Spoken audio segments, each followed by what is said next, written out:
Hey girls, Cassandra Brooks here, bringing you a Halloween tutorial that is not only super easy and fun, but it's really simple. This is a no-carve pumpkin that really has that shabby chic kind of vibe. It's gonna look great in your house, on your front porch, wherever, and you can keep it forever. So if you really don't want to be bothered by carving a pumpkin, or you just want something that is adorable like this that you can keep forever, then please watch my tutorial on how to make this shabby chic no-carve pumpkin. How cute is that pumpkin? If you girls want to learn how to make that pumpkin, I'm going to show you right now. It's so easy. So just watch this tutorial, and all you're going to need is a few items. You're going to need a fake pumpkin. I got this at Michael's for like $6.99. They're having a great sale on a lot of their Halloween stuff, like 40–50% off, really great deals. So you're going to need a fake pumpkin. And then you're going to need some sort of glue. You can either use a hot glue gun or Elmer's glue, whatever you want. I got this at the 99-cent store a couple of years ago. It works great. It does get super hot though, so please be careful. Don't burn yourself, ladies. And then you're going to need some ribbon. You can either get plain black like this, or if you wanted to get funky with it, you can get black with white polka dots or plaid or whatever you want, some sort of Halloween ribbon just to dress up the pumpkin a little bit. And then you're going to need a boatload of buttons. Or a baggie full.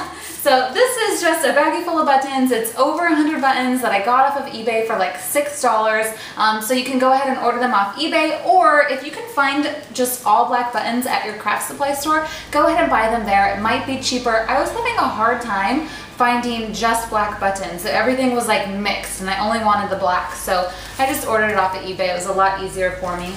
And then these are optional. If you want, you can add some bling to your pumpkin, and you can just find these little embellishments at Michael's. Get whatever you want and just add it to the pumpkin as you see fit.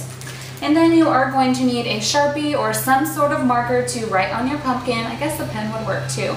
And then some scissors to cut your ribbon. That's all you need to make that adorable pumpkin. Let's get started. So if you are using a hot glue gun, make sure that you plug that in and you let it heat up a little bit. Mine's plugged in, it's heating up, and now we're going to draw Boo onto our pumpkin. So grab your marker, and the reason we're writing it on here is kind of like a stencil for us to put the glue and the buttons down. If you did it right, you might mess up, so it's better to draw first. If you're not too comfortable with your artistic skills, you're definitely going to want to try one of the Crayola washable markers instead of a Sharpie, because you are committing when you use the Sharpie. But anyways, I think I'm fairly comfortable with my artistic skills, and I'm just going to write Boo on here.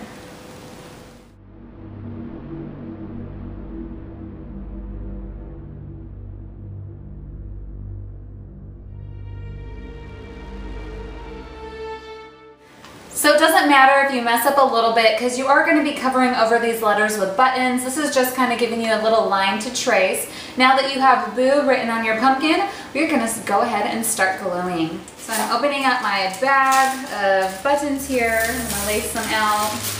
And these are all various sizes. It is going to look a lot cuter if you have a lot of different sized buttons. And you can go ahead and take your glue gun and just kind of lay down a little bit of glue. You don't want to put too much at a time because it will start to dry before you can get the buttons on there. Oh, we got an ornery glue gun today, ladies. Okay, there we go. So just put a little bit at a time. And then you just go ahead and start plopping those on there. Be careful because the buttons do have the little holes in the middle, and the glue will shoot out of it. So what's cute about this is if you overlap it, so sometimes with the bigger ones you need to add a little more glue to kind of give it that 3D effect. And we're just layering these buttons on there. Get some little ones. And it's cute if they're not like exactly in a line. And just start overlapping the buttons on top of each other. It really does help when you glue the back of the button too. Just kind of helps you lay it over the other button. And feel free to layer away.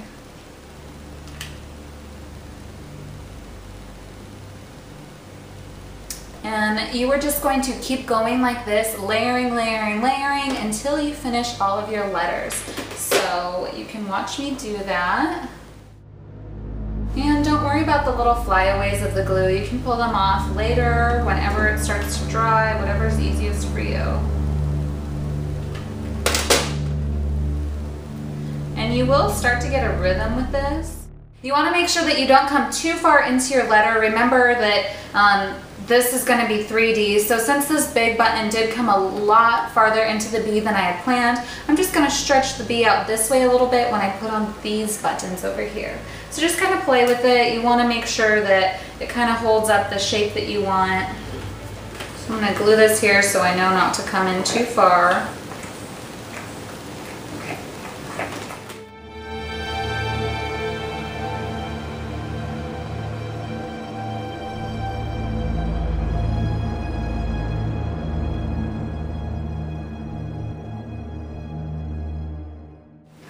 And make sure that you use the back and the fronts of the buttons. I probably only have 4 different buttons in this bag, but I have 8 different buttons if I use the front and the back, because the fronts and backs, at least of these ones, are different. So that's going to give you a little more variety. Looking cute so far.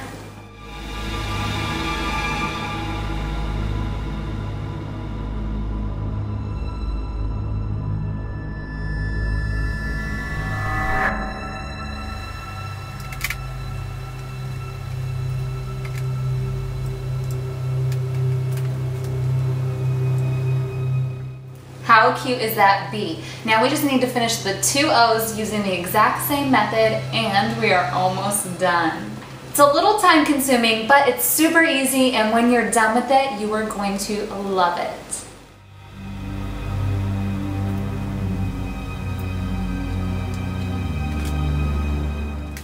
How cute! We've finished the letters, and now our pumpkin says boo in shabby chic buttons. I think it's really cute. So now if you want to, go ahead and open those blingy embellishments.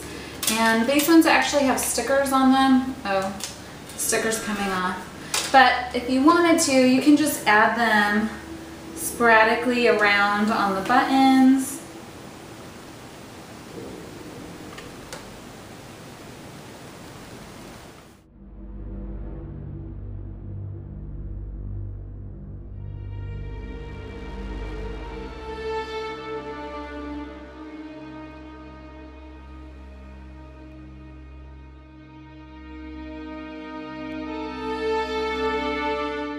And that just adds a little bit of bling. Really not necessary. It looks adorable with just the buttons, but if you wanted to get a little crazy with it, there you go. Or I have these really cute hearts. I would only use the black ones. They're sparkly black hearts. There we go.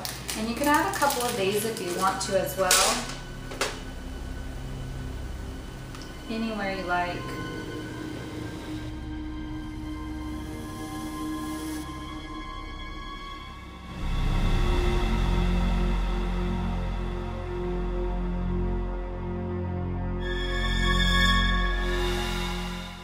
That's just adding a little more dimension and a little more sparkle, so really cute. Again, you don't need it, but it is adorable. Now to complete our pumpkin, all we need is to tie our little bow. And when I'm tying the bows, I like to tie them before I cut them. That way I don't cut it too short and then I don't have enough ribbon and I wasted it. So I like to start out tying my ribbon first. And this is just like tying your shoelace. And the ribbon that I got, there's no front and back, so you don't really have to worry about that.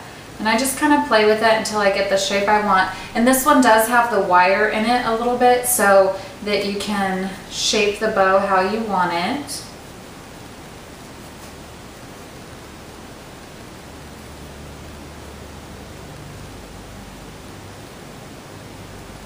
I think that's a decent looking bow, and I'm just going to cut the bottom piece.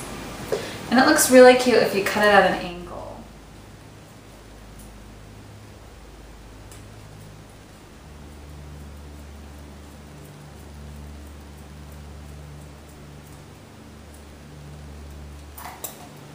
Voila.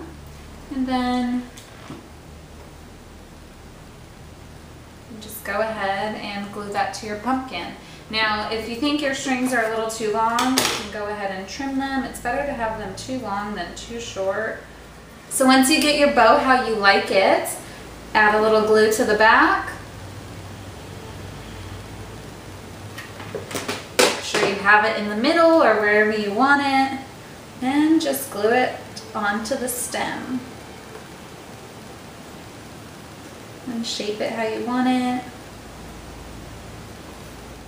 And that's it. Here we have a beautiful, no carve, hassle-free pumpkin that you can keep forever. It's definitely got that shabby chic vibe. It's gonna look adorable in your house, on your front porch, wherever. I love it. I hope that you girls love it too. Thank you so much for watching this tutorial. Please subscribe if you haven't already, and have an amazing, happy Halloween, and please be safe. Bye, girls.